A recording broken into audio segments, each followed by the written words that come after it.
Assalomu alaykum. Yana siz uchun ajoyib tabiiy mahsulotlarimizdan 2 hissa jenshin hamda tabiiy giyohlar aralashtirilgan ajoyib ichimlik ko'rinishidagi mahsulotimiz. Buni kimlarga tavsiya qilishimiz mumkin? Bemalol jenshin ixlosmandlari deb aytamiz-ku mana. Sizga agarda tabiiy kuch kerak bo'lsa, energiya kerak bo'lsa, immun quvvatingizni yaxshilash lozim bo'ladigan bo'lsa yoki qon bosimingiz tushib ketish holatlarida kun bo'yi charchoq hissi qilayotgan bo'lsangiz, marhamat sizga xuddi o'zbekona shinniga o'xshab ketadigan mahsulotlarimizdan. Buni bittasini bemalol bitta stakan suvga tayyorlab, oddiy murabboli choyga o'xshatib ham ichishingiz mumkin. Farzandlaringiz maktabga ketganda yoniga berishingiz mumkin. Kun davomida charchoq hissini his qilishmaydi. Immunitetini yaxshilaydi.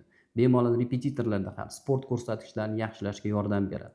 Aksariyat holatlarda odamlarda kofe kortizol miqdorini oshirib yuborishi mumkin yoki qon bosimini o'ynatadi. Bu juda ham yaxshi yechim. Erkak kishiga jenshin miqdori yetarli bo'ladigan bo'lsa, qondagi tabiiy testosteron miqdorini ko'tarish hisobiga chiroyli, bejirim ozishga ham yordam beradi. Soch tirnoqlaringiz chiroyli bo'ladi, suyaklaringiz mustahkam bo'ladi. Bir so'z bilan aytganda, sizda erta qarish sekinlashish boshlaydi. Marhamat, qarimaslik uchun, energiya, kuch uchun jenshin bilan boyitilgan mahsulotimiz.